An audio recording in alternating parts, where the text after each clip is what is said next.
cork probably gives you more tertiary flavors than primary and secondary flavors, where aging on lees and crown cap is a more reductive environment. So firstly, you've got the crown cap which seals tighter, and then you've also got the lees inside the bottle which actually scavenges oxygen. So the wine develops quite slowly, but the really great thing about aging on the lees is that you get a process called yeast autolysis.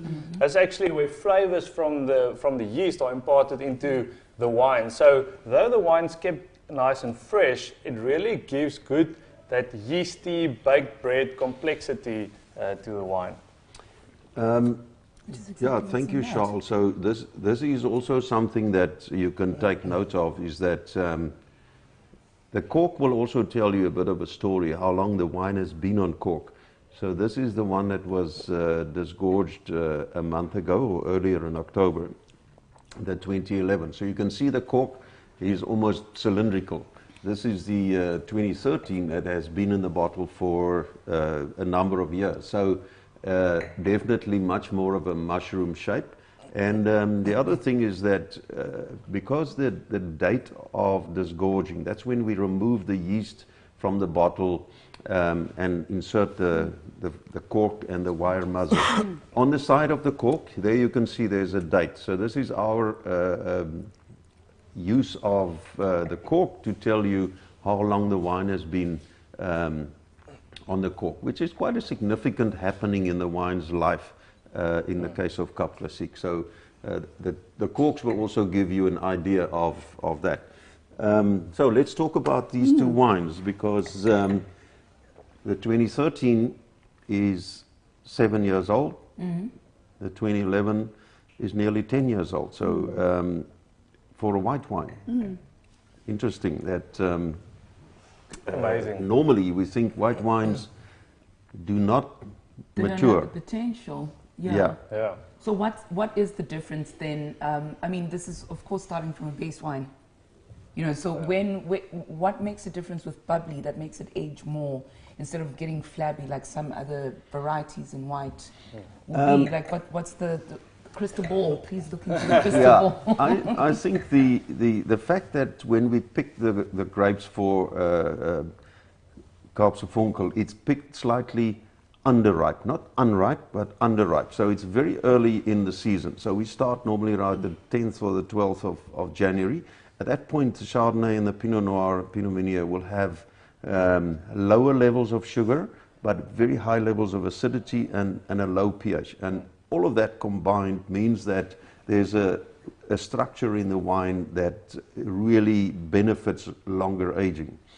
And then once it goes in the bottle, it goes through the second fermentation, and the second fermentation, where the sugar is converted into alcohol, is a process that it uses up all the oxygen that's in the wine. So it almost hermetically seals the wine into like a time capsule.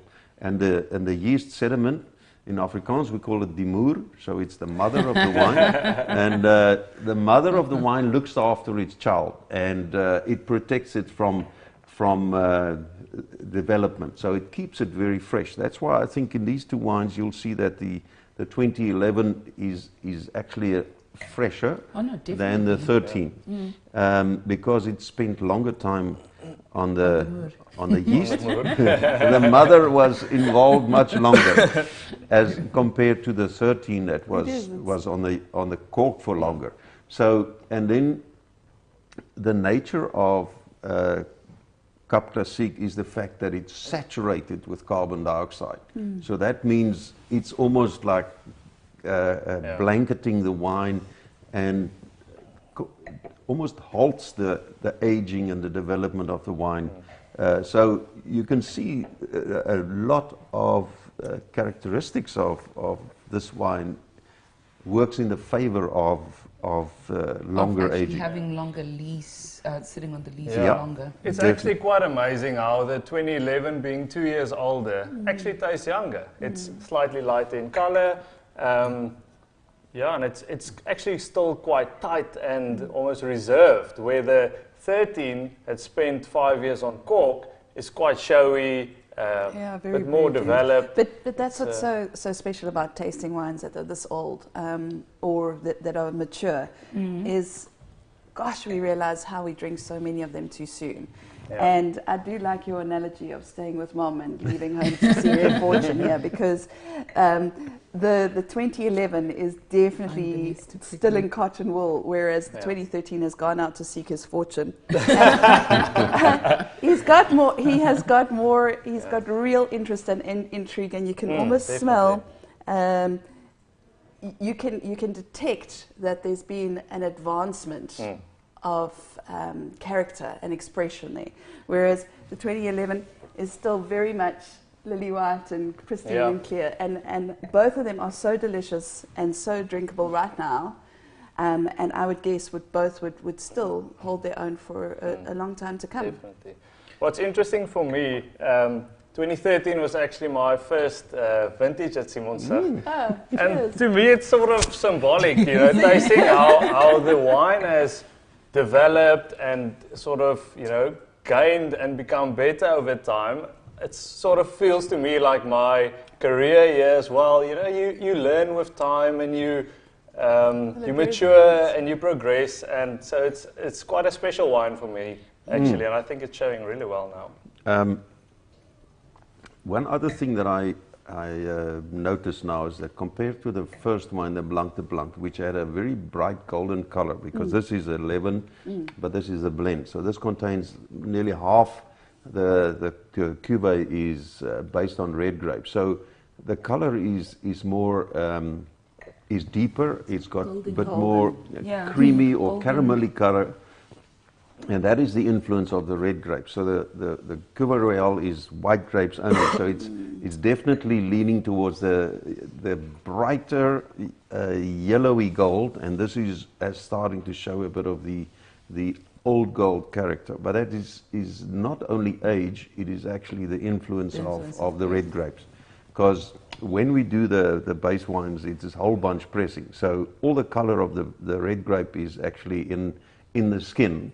So very gentle pressing. The juice that runs out is actually crystal clear and nearly white, but there's always a hint of that pink red color coming from the skin. And when it ages, it doesn't stay pink. It actually gets into this color, which I think is actually very inviting. That's the first thing you commented on, Heidi, was the color. As soon as we poured this, it was... But Penny, don't you think that these wines would make fantastic food pairings? I'm salivating already. There's always that saying, you start with bubbly and end with bubbly. And as we go through all of this, you can see that there's a point where you can have a starter, a main course, and a dessert with everything I'm tasting in here. There's the freshness of the fruit. There's a little bit of that yeasty characters that are going on. And my mind's just running. It's like, I mean, even we just made a joke now. It's like, it's so beautiful outside, we could have a braai. Imagine just having some crayfish tails, just nicely braaied there, and have it with one of these. Nice. It'll just be, It is actually so versatile, it's an aperitif that whets your appetite, but then you can have it with virtually every course during the meal, as long as you choose the wine to suit what's on the plate. Exactly. And as we go to the older vintages in the next flight, you will see that the older wines with just huge complexity and depth and actually very mouth-filling, it will require a totally different type of food. Oh, I've got ideas. Compared. So, but just give the people out there a bit of the descriptors, because that's one thing that I find often with Cap Classique, Kaapse Vonkel, Champagne, is you need words to describe what you are actually tasting. Yeah, so both of these, I always think that a wine, particularly a sparkling wine, is so expressive and actually speaks to you. So when you listen with your senses, it's amazing what you hear. And these have got things that you don't usually find. You know, you usually find a lot of citrus and a lot of almost brioche breadiness, but these have gone beyond that, and they're telling such a different story with real. It's apple, but it's apple rings. Those really dried apple rings. Baked apples. Like almost apple strudel with cinnamon. Oh, but also love that. apricot Danish and definitely, yeah, and some stone fruits, but it's got that baked richness almost to it, which is especially the 30, which is really that's delicious. that big hug of generosity. Where this is still got. It's also got almost, if you imagine, lime curd or lime. You know, it's more than lemon. It's because it's got such a brightness and freshness. Like aromatics, like almost in a sense, or like on your palate as well. It freshens up the 11, freshens up to almost a citrus curd. Yeah, definitely. But it's a green citrus curd, not a lemony one. It's more of a limey one. So this would be so beautiful with raspberries. Raspberry dessert. There we go. And pastry. And Even custard. like and something like that. Yeah, like a raspberry sorbet. And then everything's just going to be like, On the 11 as well is a perfumey touch of red fruit shining through for me as well. Flowers. And white flowers, definitely. And marzipan. We now so clearly there are a lot of indicators here. Let's move on. But there's so much complexity, people, in this glass. I feel so bad throwing it out. Yeah. We'll have some more after. Okay, the next flight comprises of the 2005 Kaapse as well as the 2003. Wow. So 15 years old and 17 years old. That's so crazy. two Thank you. Jeez. Yes, so, I have one of those at home. In fact, thank you. What's interesting, sorry, Heidi, but they're actually, both of these are RD samples as well. So the 2005 has spent 14 years and 7 months on lease, and the 2003 has spent 16 years and 9 months on lease. So both were disgorged earlier this month. So this is like completely, unique and something so special. I think even in France, in Champagne, you don't really often get wines spending this amount of time on lease. Charl, just a quick reference to the fact that I've done a lot of reading up on what to do with a wine that spends so much time on the lees, and then you do a disgorgement that's after 15 or 17 years in the bottle. When you remove the yeast, that is you taking the child away from its mother, and then in the dosage, which is the liqueur that you add to the wine. After you've removed the yeast, you've actually disturbed the peace in home, and you actually need to add something, and that is called the dosage. And it's a mixture of wine with a bit of sugar and a little bit of sulfur dioxide, just to protect the wine against oxidation. So the one thing that I've learned is that the older the wine is, and the longer time it spends in the bottle before you enjoy it, actually the less sugar you need to bring back that balance. So just give us a little bit of your experience. I agree with you 100%. I think with age the wine sort of develops a sweeter flavor profile almost, as you start to get the bit of honey and the caramelized sugar and those flavors. And I think it's being so long on lease, you've got this special core, and you don't want to change it too much. You sort of want to respect what you've got in the bottle. So I think that's where just a little touch of sugar with the dosage just brings into balance, because you've got really good fresh acidity on the Classique, and it sort of needs to be balanced out. with just a little bit But of... I've got a question for both Johan and you, Charl. Like, so when I'm tasting both of these wines, I'm getting some nice earthy characters, which makes me start thinking like, oh, I'd like to have this with the mushroom risotto and all of that. So I'm assuming that will be coming from the Pinot Noir side of things. But since we've been talking about heritage in South Africa and trying to make something that's uniquely from here, what are your thoughts? Or I mean, I know you've used some vintages, like with using Pinotage in wines as opposed to just using the classic grape varieties. Like the interesting thing is that my father started with Chenin Blanc in the 70s because South Africa had no Chardonnay, no access to the grape and the vines, and also Pinot Noir was not really available. So using Chenin Blanc, it was almost like the sparkling wines from Vouvray in the Loire Valley. And so when I started here, that was one of my main aims to get closer to the classic composition of Chardonnay Pinot Noir. So that happened in 1987.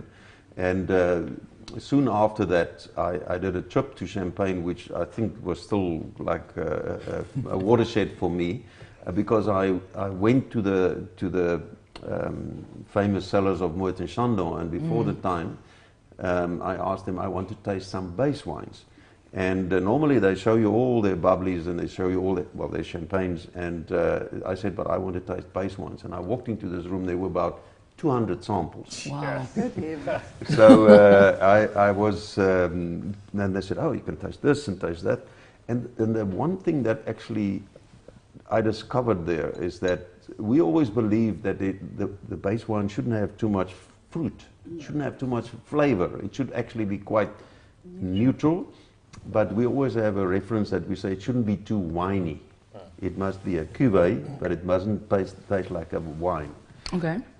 A subtle difference. But that actually was like a whole new world to me. So based on that, came back and we were definitely moved to harvest slightly riper. This is our gift from nature. When you came is back to have here. To have more sunshine, and we can have that fruit. Because the ones that they pulled out of the 200 were the ones that they thought were really good ones. And for me, they were actually really fruity. So that was a major discovery. So at the time when we were struggling to find sufficient Pinot Noir at one stage, I thought, well, Pinotage is something that is genetically, Pinot Noir is one of the parents. And it is also very South African. So that's where the Pinotage came on board. But once we get to the rosé, you can tell me more. Charl will definitely tell us why that it was actually a very good addition to our repertoire. Oh. Yep. And Let's the very talk first about one. sorry. No, and the very first rosé with the 3 Ps. Yeah. Yeah. Exactly. It's the 3 Ps, Pinot Noir, Pinot Meunier, and Pinot Noir. What I also wanted to add was that on that trip, I also realized, but in Champagne, about more than 33% of the vineyards are planted with Pinot Meunier, and nobody's actually growing it in South Africa. What's the reason? Why is it? If it's that important in Champagne, why are we not even planting it? And so we planted the first Pinot Meunier in '94, and the Kaapse '97 was the first one to include all 3 of the classic Champagne varieties. But I soon discovered that the popularity in Champagne has got more to do with climatic reasons and the flowering time and being almost like a insurance policy against frost. And we don't have those requirements. So in our case, it makes up a relatively small portion of the But in the terms blend. of threats or Yeah, we use 2-3% in the Kaapse, but it actually took me more than 15 years to get a better understanding of the Pinot Meunier. and I have a much higher opinion of it nowadays than I used to have early on. That's So interesting. don't think it's a Pinot Noir with another name.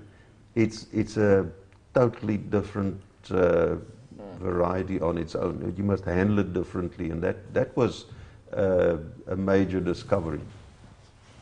But how complex are the flavors on these older No, Classique? I keep on. Do you have a preference between the two? No, well, definitely. I'm not going to throw away the 2003. 2005.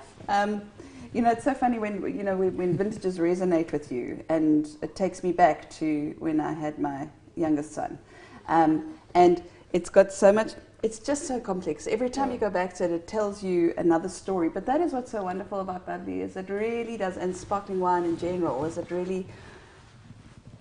It's so evocative of times and places and good times in your life, isn't it? It is the wine that you always associate with the greatest occasions and time in your life, you know, and sometimes Just we actually battle battle with the fact that people consider Cup Classique as something that you can only have at a wedding and at a celebration. But if you taste this is just got so much going on that it's a wine that you can have anytime, and especially with food. I think the older wines give you a lot more options than the young wines that you find on the shelf. You know, primary fruit, very crisp and fresh and lively, refreshing. But this is something that has got layers and layers of flavor and so much more depth of flavor and complexity. I really like this. The bubble is, or the spark is so much more. The mousse, sorry, it's so much more delicate and soft on the palate. It's not harsh at all. It's just, and the whole palate is just rounded, creamy. I think it can probably pair really well. I mean, don't we generally say Cup Classique or spark or young wines paired with maybe oysters. fresh seafood and oysters and that. But this is something that's developed, the richness, the texture. Maybe it can go with some meats, duck, Oh, definitely. you know, mushroom, Like some nice risotto, gamey yeah. style But I can tell you as food well, with is that not too much fat. No. Because Yeah. you just need the meat to talk for itself, and this shouldn't be overshadowed. Like, oh, my word, have this like with a nice little Well, and I would be very comfortable buying a case of this for my son's 21st in 6 years' time. look I at think that. it's still got all that freshness in it, so you can come and visit. We We'll invite definitely you. would love you to have Did it. you- but did you I taste promise these you that before you started 21-year-olds working? will probably go With for something a 65. bit younger than this. This will be for the parents. Yeah, this is for the parents. But if you talk about words, you know, the words that we use for describing flavors in Cup Classique, you know, is always a little bit limiting, I find. You know, almost there's yeasty, there's warm bread, there's freshly baked bread, which all refers to the contact with the yeast. But when you're getting to these older wines, you know, there's roasted nuts, and there's brioche that you've toasted, and that the butteriness. There's what else can you add? mushrooms. Mushroom? Exactly, that umami, savoriness, exactly. even coffee bean. Umami is There's a lot of savouriness coming out, especially the 2005. Like sort of like, you know when you smell like a seaweed, I know this, but like a dried seaweed that just, my mind is just popping with like all sorts of things. Interesting, the Sushi.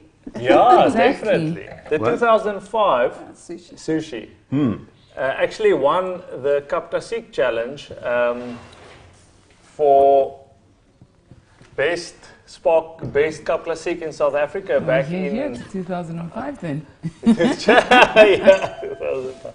I can't remember exactly the year, but I think it was maybe in 2008 or 9. But it won the crystal ball worked that year, because the Cuba Real 05 as well as the Kaapsel, both of them won the Cup Classique true. challenge. Yeah. So that was the one year when we knew this is absolutely. Imagine like And Johan last night sitting we there had just the going like, ooh. 6 vintages of Chiara, and the 05 was definitely one of the. So that is the knowledge you have 10 years later is much more accurate than when you have 2 months after the harvest and you decide this is something special. Yeah. Gosh. Charl, So- while I'm opening the rosé, you know, for the viewers and the people tasting with us today, maybe just give us a little bit of the vinification. When we work in the cellar, it's not like making a Chenin Blanc or a Chardonnay. This is making base wine. So there's many different techniques and like the whole bunch pressing. So give us a bit of the inside story. What makes the base wine so different? No, definitely. So we do whole bunch pressing on our Classiques because we want real gentle extraction of the juice from the berries. So then we like to split into actually 3 different fractions. So we have the first one we call the tête de cuvée, which is the real soft, delicate pressing. That's mostly used for the Cuvée Royale, but then we also that's maybe 300 or 350 liters from 1 ton of grapes. Oh, wow. And then the cuvée fraction can be up to 500 or 550 liters a ton. That's normally sort of the core of your blend. It's got the real fresh acidity. It's got little phenolics. It's quite delicate and fresh.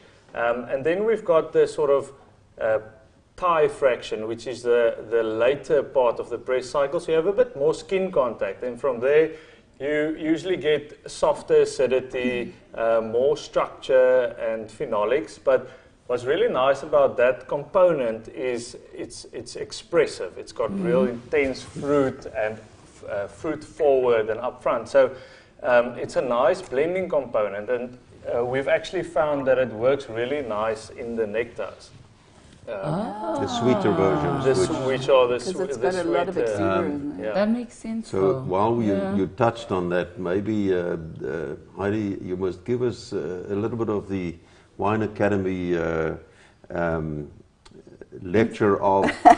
We're talking about different styles. We're talking about the Blanc de Blanc. We're talking about the Kapselfonkel, which is a blend. Now we're going on to the rosé, but they're also styles in terms of the sweetness level. So there are certain names for them, and so that's what I always find is that you know, if you discover a wine with bubbles in it, you've discovered bubbly, and then you discover that it's made in different ways and that the bubble quality is different, and that a bottle fermented bubbly takes so much time, effort. A bottle of bottle fermented sparkling wine is handled over 120 times, I believe, along its journey. That's amazing. So you then discover the relative inherent value and quality of what goes into making that and why it tastes different. So and then you discover there are different sweetnesses. So sorry for confusing everybody, but really it's just it's a path that is so worth taking. From perhaps when you're at a wedding one day when you're 18 and you discover a wine with huge, enormous bubbles in it and as a toast, and then it captures your attention and takes you on this journey to find out that you can get these different styles, but you also get the different sweetnesses. And most people, their first introduction is easier when the wine is more fruity or sweeter. So demi-sec, which is a sweeter style or a semi-sweet style of Classique, is very, very, very easy to understand. You don't have to try too hard because it just is so packed with our sunshine and happy, fruity. Yeah, it really is. And it's also, it's usually the place from which most people start their journey of wine, whether it's a still wine or a sparkling wine.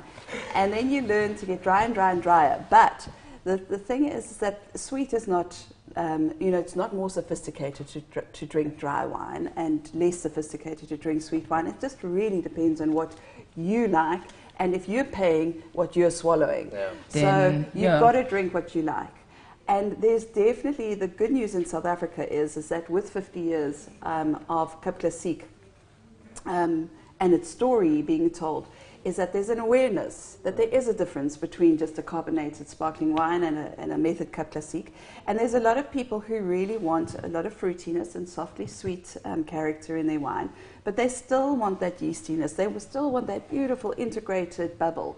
And so there's a great growth in the demi-sec category. And I think what's different is that the qualities has improved dramatically in the last 5 years that I've had experience on panels, because where demi-sec used to be something that was just dosed up with a lot of sugar. Exactly. Now I think that there's a lot of producers that are producing a base wine that is particularly intended, as you just referred to.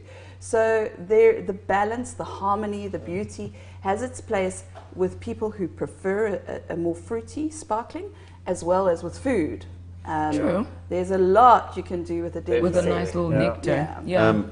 Charl will agree with me, because when we started developing the Kaapse Satin Nectar as well as the Satin Nectar Rosé, it was a huge discovery for me as well, that I thought, okay, we're now talking about sugar levels of, let's say, for a demi-sec you have to be 35 up to 50 grams a liter, for those with a bit of a technical mind.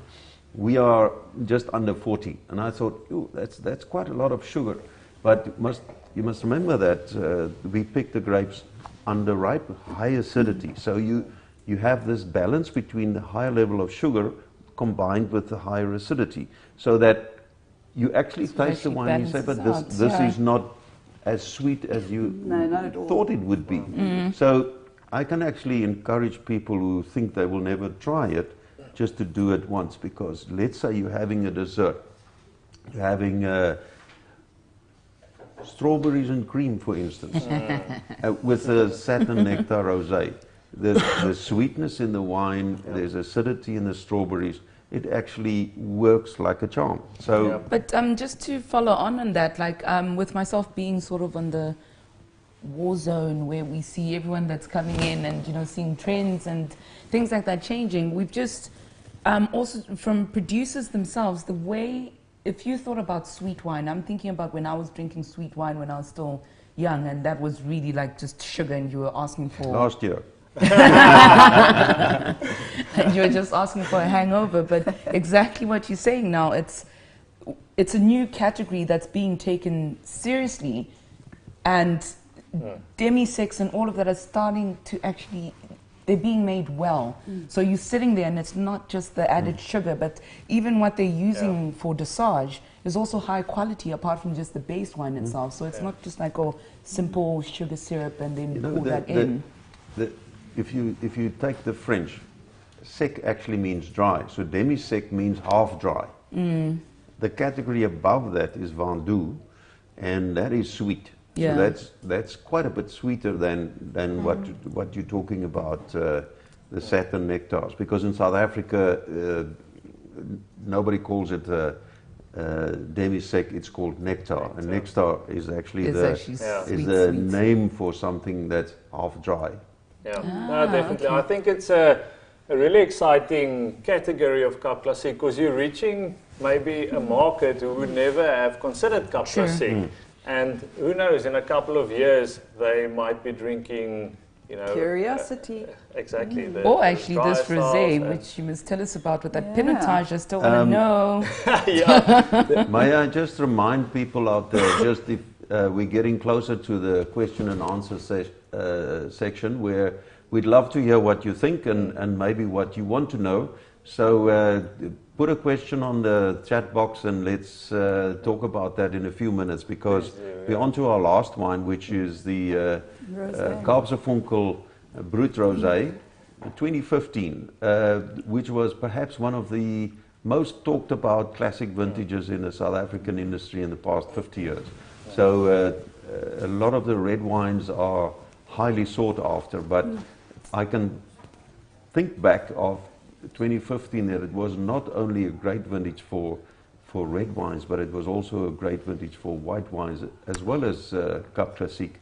And the interesting thing is that the Kaapse Brut Rosé, we always wanted to be primary, fresh, fruit driven, lots of cherries and berries, and to be consumed really young. So that is the way we blend the wine, and that's when it's sold. It is not trying to be a secondary development in a bottle. We want the flavors of the grape should be in the glass. So this is a little bit of a retrospective look at something that's a bit older. But this wine is also part of this huge growth in popularity of pink wines and rosé and still wines. And although we don't make Simonsig rosé in our whole portfolio, we make it as a Classique rosé. And there's something truly South African that's special about this wine, Charl. Definitely. Penny's been asking about the know, Pinotage for a while now. And Heidi mentioned this is the Classique with the 3 Ps. So you've got the Pinot Noir and the Pinot Meunier, which are often used in these style of wines. And then you've got the Pinotage. And I think Johan's mentioned he started using Pinotage initially because he didn't have enough Pinot Noir grapes. But from there, we've actually learned that Pinotage really brings something special. So it's got the base wines usually have a slightly darker color, softer acidity, lots of structure and body, but then it's got this real intense red berry fruit, which, I mean, it makes up about a third of the blend of the rosé, but it's just really brings that intense raspberry, strawberry, red fruitiness to the Classique. And this one's got rhubarb. It's really very rich and gorgeous. Yeah, definitely. I It's pick not up a bit of like flighty little rosé. roses, rose petals. not a lot of. Although after 5 years, it's not so much the primary berry flavors. There's something, it's a little bit deeper. Strudel, yeah. It has That to be. rhubarb tie, yeah. Yeah. But now, you know, the bottle is clear. Does that compromise the wine in any way?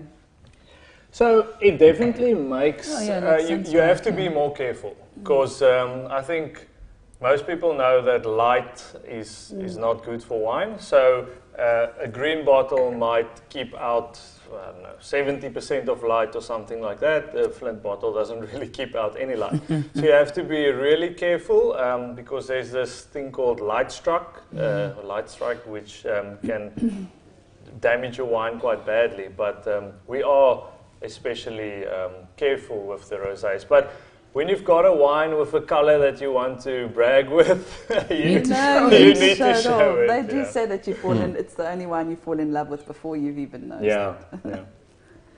The color is just so what is this? Rose so gold? attractive. Are we looking at rose gold? This like is sort of like onion skin? Yeah, going to the onion skin, Yeah. There's, you know, the color changes from bright rosy pink as it goes, it turns into rose gold. There's maybe a bit of a copper. So as time goes by, the color does become less bright, but I would say it actually becomes like, it's quite elegant just to look at that and you're like, oh. Yeah. Like, because sometimes when you see like a bubbly that it's like bright pink or something that you're like, oh, then it immediately makes me think that it was over extracted and stuff like that. So this just looks gentle and elegant. And I must say, I have to just mention this, that these wines I think are really something quite special and unique.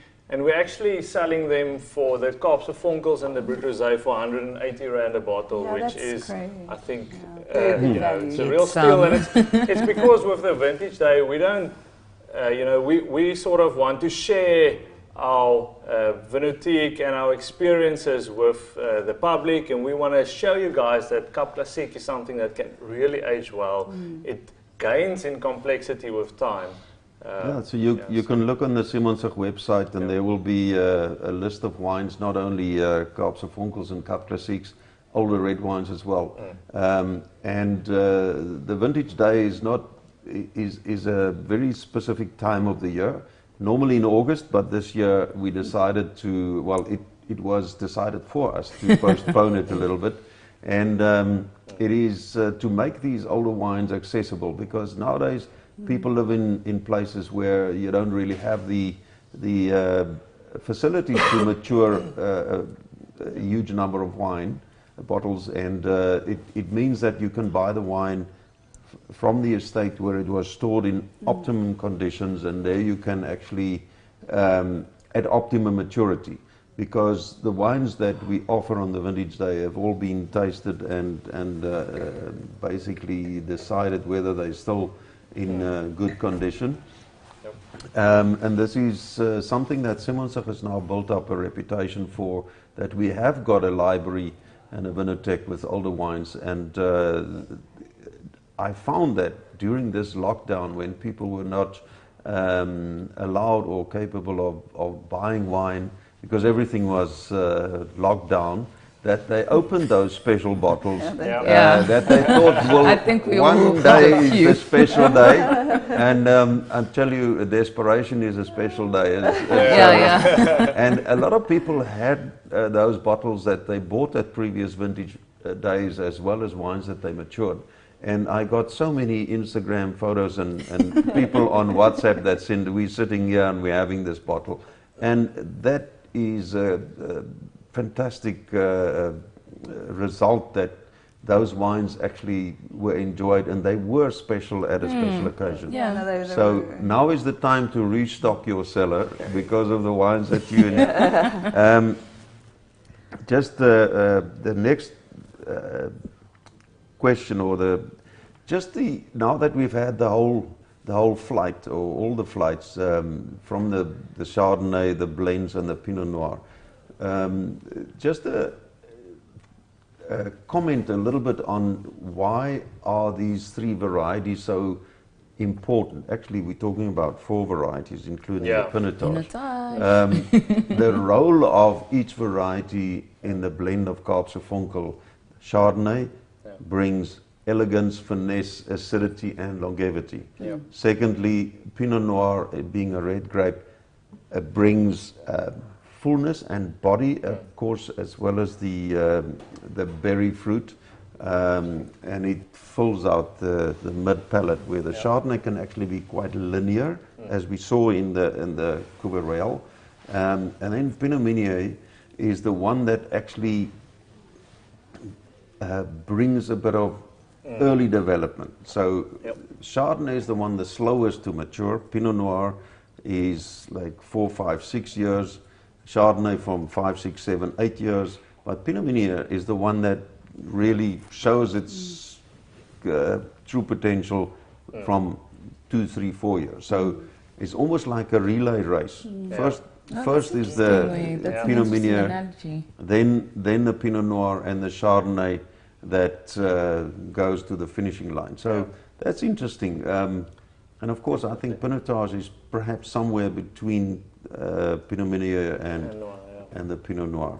So that's. But it's interesting how that shows on these wines that all of them are older than 5 years, and to me it seems like after 5 years the Chardonnay sort of starts to come into its own and start to sort of dominate the flavor profile. And I think it's quite evident in the older Classiques. I see we've got some questions coming up, but I just wanted to, as a summary, we don't always have to single out one wine, but as an overview of the 6 wines, just give us your thoughts. So, is that I have to... She's going to say all of them. Yeah, they are different because they are trying to choose a child. However, and I'm sure it must be difficult for you, but I do think that Cuvée Royale is one of the best kept secrets in South Africa. It is spectacular. All of them are spectacular. However, that one, I am partial to Blanc Blanc. So that one just really stands out in my, just tickled my senses a little bit, where others might have just intrigued me. But, Johan, is that the first grapes for Classique were picked a month after I was born. And thank God, because I couldn't contemplate a world without Classique. And it's taken me as long as Classique is old, to really appreciate how far Cap Classique has come, and that's really the Cap Classique Association as well. I think that the generosity, there's almost a natural passion and generosity from the producers, as well as a really wonderful camaraderie amongst you guys. Yeah. Absolutely. That's is From as the beginning. exciting as the wine. Even as a young guns or a young person coming into the industry, I always felt like the Cap Classique Association is one that really it's open arms, warmth. You welcome me immediately and really sharing knowledge. And if you don't know about something, because it really goes down to experience. So. And it was always about inclusivity, and that's why we don't want too many rules to exclude people. The effect that has had, that there were no barriers of becoming part of it and a member. And the category, when we started the association in 1992, there were 14 members. Now there are more than 100, but there are probably another 100 that are not members.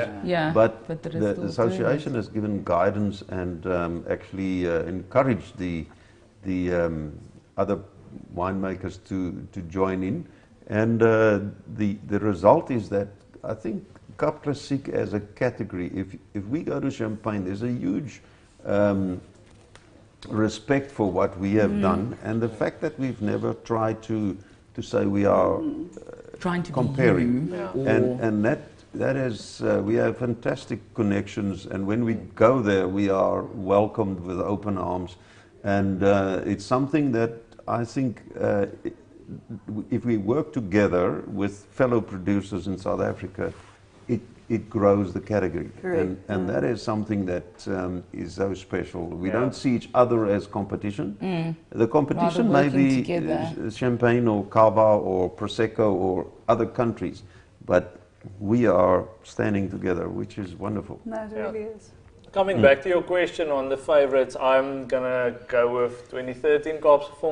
It's maybe because it was my first vintage, but I think it's really just it resonates with you.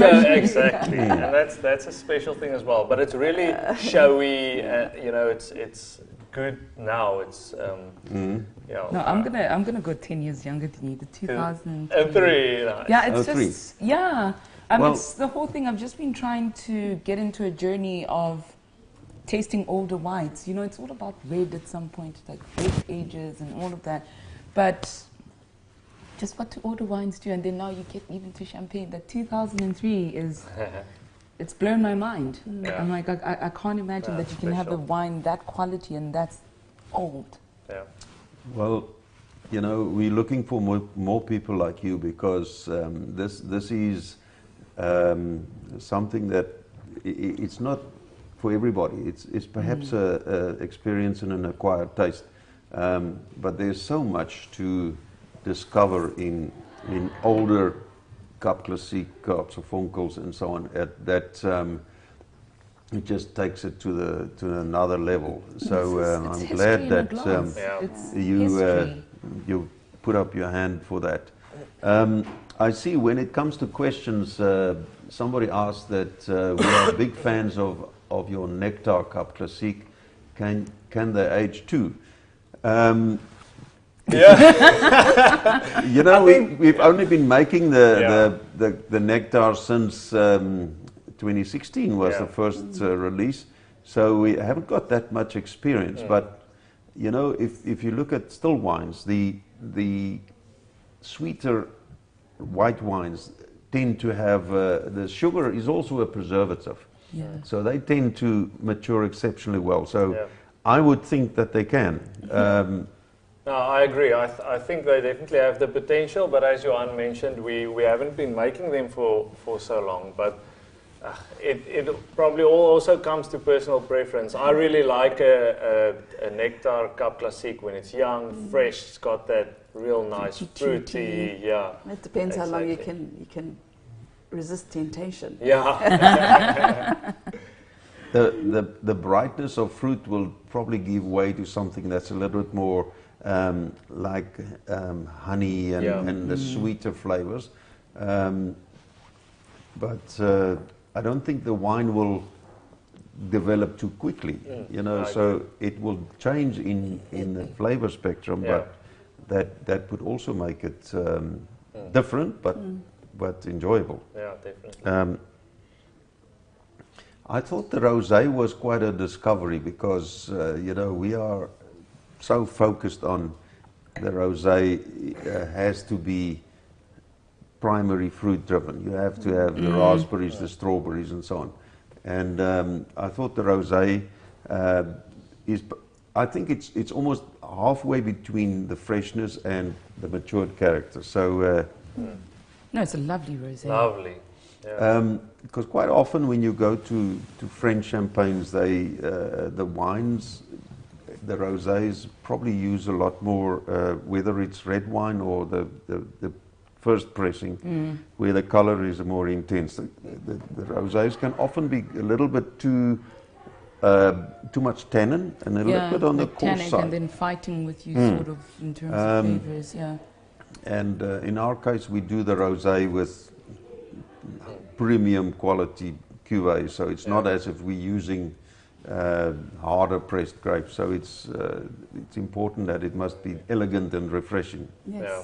Which it Now is. I see there is a question about the storage of Cup Probably Classique, show the corks again. and if you should store it upright or laying flat. And I think Johan touched on this earlier, but we definitely recommend storing upright because you've got the CO2 gas layer in the wines that really help the Cup Classiques to keep the mushroom shape on the cork, while laying flat can make the cork crimp in and the wine will develop faster. I think another thing to always remember is the storage temperature, and not only temperature but consistency of temperature. So you don't really want fluctuation. So don't just put it in the kitchen cupboard and think it's going to survive the South African summer.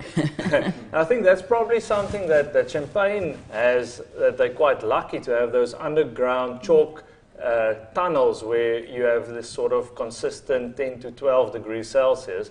When in South Africa we actually have to do cooled storage. But the storage is very important. Also, something that I want to share is the fact that how to chill a bottle of Cup Classique, because we're always in this position. Suddenly, people rock up to your house and you want to have a bottle, and people put it in the deep freeze. Apparently, that is a complete no-no. It does something to the mousse, it does something to the bubble, and if you forget it there, it does something to the glass as well. So I think we've all had that experience. But the quickest way is take a lot of ice, and you can add some coarse salt to that because it makes the ice even colder, and put it in an ice bucket, and it will chill within 10 or 15 minutes. Would you recommend twisting it the way you do with still wine? I think it's important because normally the top part of the bottle is above the ice, so it's important just to move it around a bit. And it's even when you have a bottle in the fridge, you need to have still have it in an ice bucket just to get it to, because sparkling wine, Cup Classique, you're supposed to serve it between 5 and 7 degrees. And quite often you take a bottle out of the fridge, it's not that cold. No. So ice bucket for a few minutes, it just makes the world of difference. So it's something that you pay attention to the detail, because it will just bring out something a lot more enjoyable. I agree. There's a question going back to the 2003 and 2005 vintages.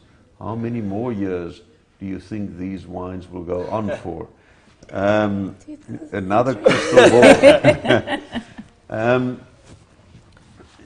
Well, the year that I started keeping wine back for the Kaapse was 99 vintage. And that's perhaps a good point to discuss, is that normally when the fermentation happens, the bottle's lying on its side like this, and the yeast is spread out over the bottom half of the bottle, and then there's a huge contact surface between the wine and the yeast.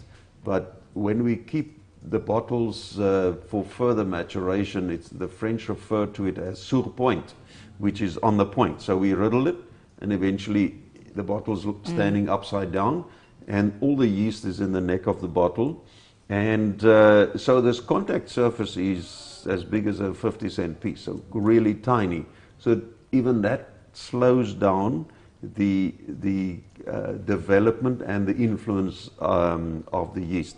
So when we keep wines beyond 5 years, they will always be sur point in the cellar. And so when you do want to degorge a bottle at that point, it's quite easy because it's already been riddled.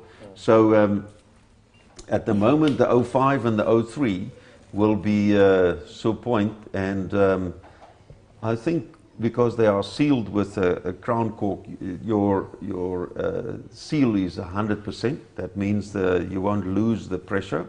It's all about how the wine will develop and age, and also comes down, to personal preference, doesn't it? I mean, Johan opened a bottle of 91 Kaapse Vonkel actually in the cellar yesterday. It was an amazing experience. I mean, it was. And that was on cork. And that was on cork. So that's 12 years older than the 2003. So I think they can go a very long time.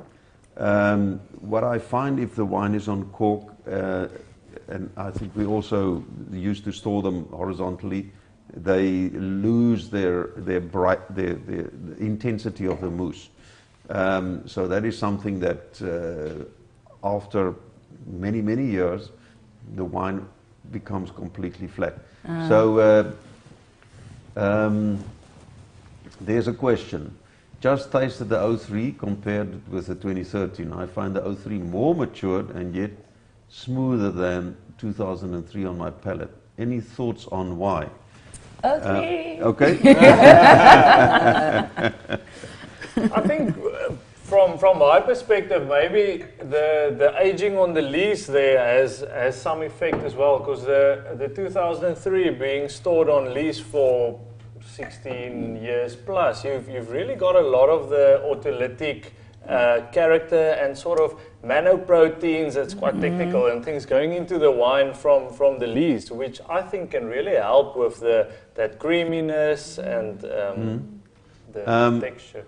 Yes, You've referred to something that we need to explain to the people, is that when the yeast finishes its fermentation of the sugar and converts it into alcohol, and of course the secret of this whole second fermentation is that carbon dioxide, the bubbles, is actually formed by the yeast, and it's a byproduct. But in the case of Classique, it is the most important product, because the bottle is sealed, and the carbon dioxide cannot escape, and it dissolves in the wine. So that's where the pressure of 6 bar comes from.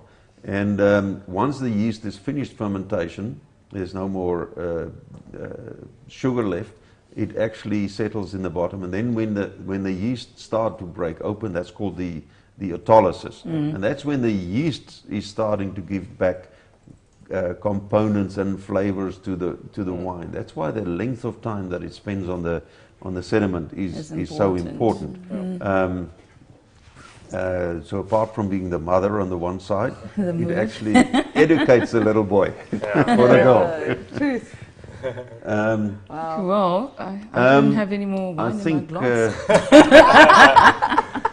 If you have any final closing comments? Only that it's been such a pleasure and a privilege. I mean, to taste back and see what your crystal ball really, what you predicted has come true. It's a very rare and wonderful thing that these vintages are available, and I'm definitely going to make sure that I invest in some.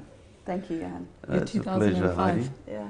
Yes, no, my 2005. But I've got lots to do here.